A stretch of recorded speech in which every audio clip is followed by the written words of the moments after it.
बिहार में जो समस्याओं को दिखाता हो, जो सच के लिए आवाज उठाता हो, अगर उसकी छोटी मोटी गलतियां हो तो हमारा क्या फर्ज बनता है कि उसको जेल में डलवा दें या उसको सुधरने का मौका दें। बाबा एक्सप्रेस जी, शायद आपको मेरी आवाज मिल रही है, पहले कंफर्म जी की मिल रही है। बिल्कुल बिल्कुल सर, बिल्कुल मिल रही है।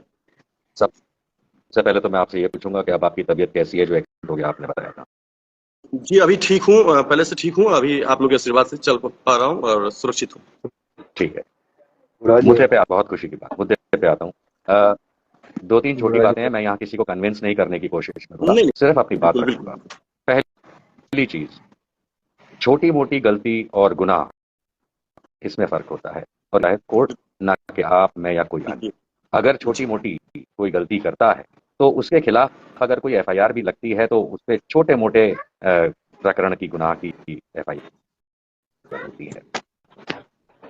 जैसे मान लीजिए इस लाइफ पे एक गाली दे देता हूं किसी को, गाली किसी को देना भी एक गुनाह होता है, वो एक छोटी मोटी गलती भी होती है। और बंदा जाकर, मान लीजिए कि बस उदाहरण में आपको गाली दे देता है और आप जाकर के एफआईआर कराते हैं, 3 महीने की सजा वाली उसकी प्रावधान, जो कि नॉन कॉग्निजेंट है और पुलिस तो एक्शन भी नहीं ले सकती है, छोटी मोटी गलतियां, छोटे मोटे गुनाह की कैटेगरी है।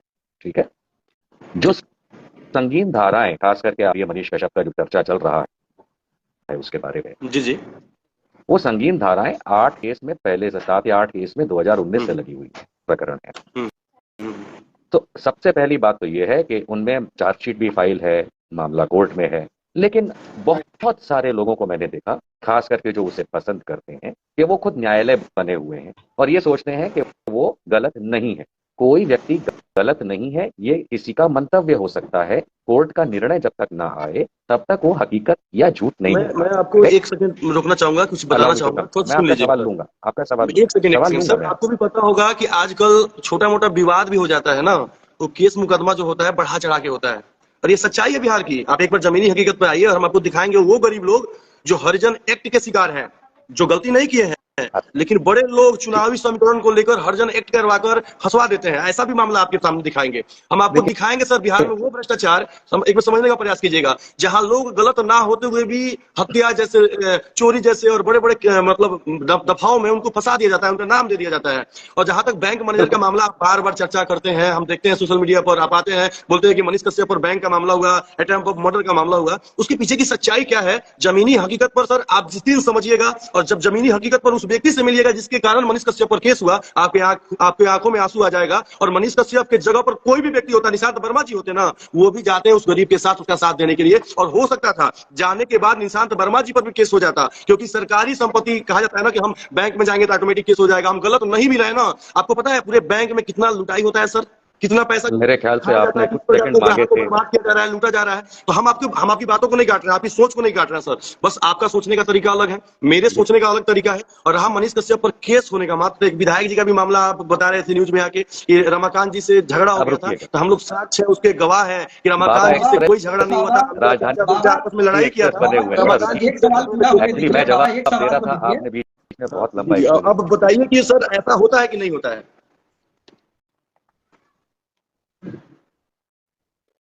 ऐसा है कि मैं यहाँ पे मैं पूरा जवाब दूंगा, अब आप धैर्य रखकर सुनिए, है ना। बाबा एक्सप्रेस बहुत अच्छा नाम है, राजधानी एक्सप्रेस की जरूरत बिल्कुल नहीं है, तो आप इतना लंबा बोल गए इसलिए। 2019 बैंक ऑफ इंडिया का मामला बताया, उमाकांत सिंह का मामला,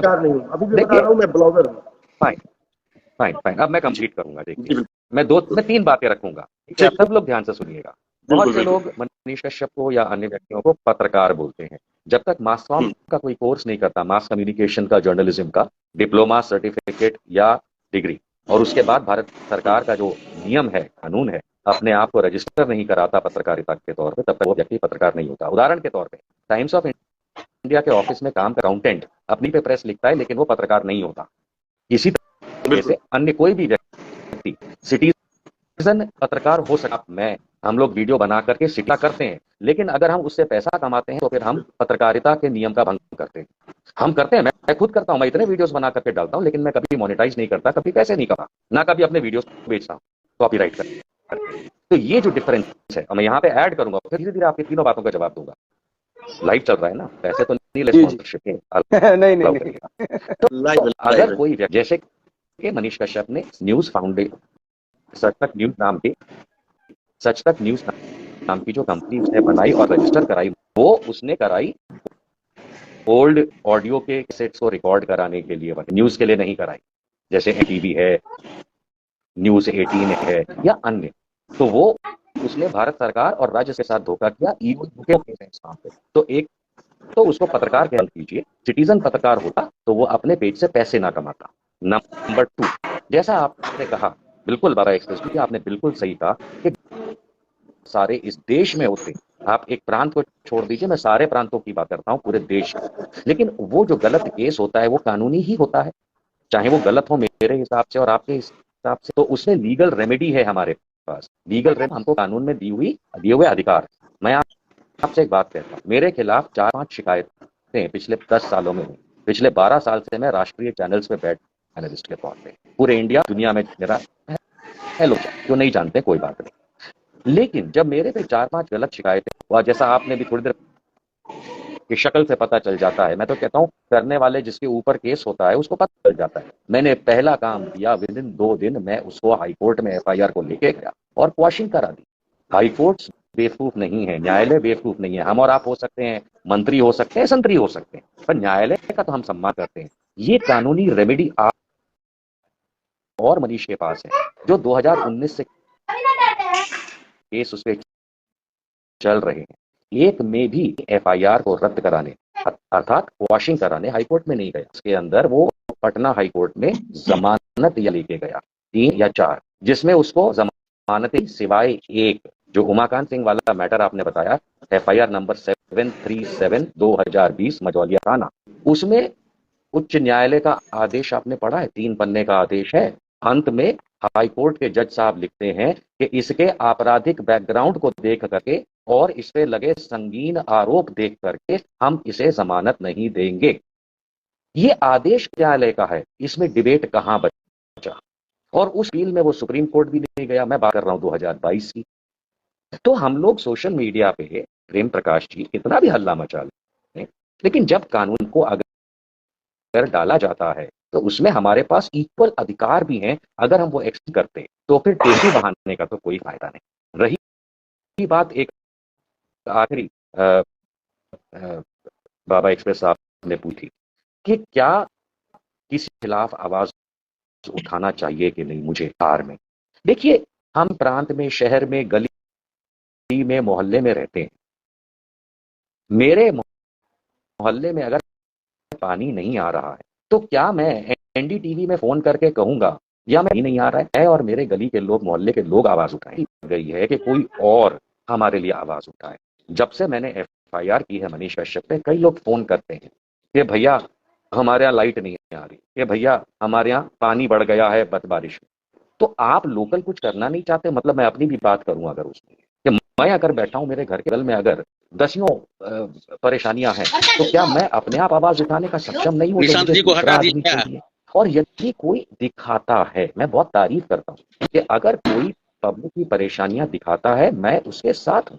लेकिन क्या सिर्फ दिखा देना ही एक रीजनिंग है कि मैं वीडियो बनाऊं?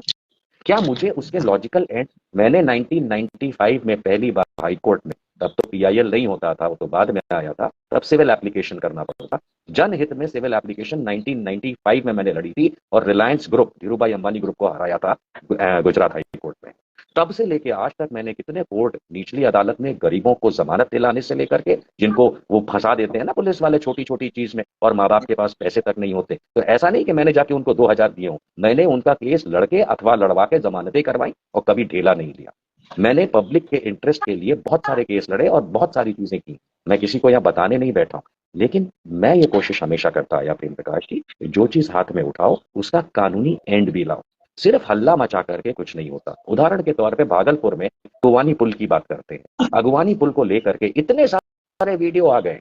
मनीष कश्यप ने देखो आगाही की थी, जब मैंने तहकीकात करी, पता नहीं आपने की कि नहीं, वो तो अगवानी पुल का वीडियो ही नहीं था, वो एक दूसरे पुल का वीडियो था। जब केंद्र सरकार द्वारा बनाया जा रहा उसी इलाके में एक दूसरा हाईवे का पुल गिर रहा था, उससे पहले का वो या उसके बाद का वो जो भी था, वो वीडियो मनीष कश्यप का था, उसी भागलपुर इलाके में, जिसके अंदर खुद केंद्र के मंत्री नितिन गडकरी ने अपना बयान दिया था कि भाई ये हवा से कैसे गिर सकता है, मैंने तो अपने सेक्रेटरी को झाड़ दिया। गलत चीजें दिखा आकर के पब्लिक में जो लोग वाहवाही लूट करके, मैं हमेशा कहता हूँ बड़े लोग लगे हैं कि निशांत वर्मा को जेल में डालो, प्लीज डाल दीजिए। अगर मैंने कोई गलत किया हो, जाके आप एफआईआर करने की मेरे वीडियोस पे कोशिश तो करिए।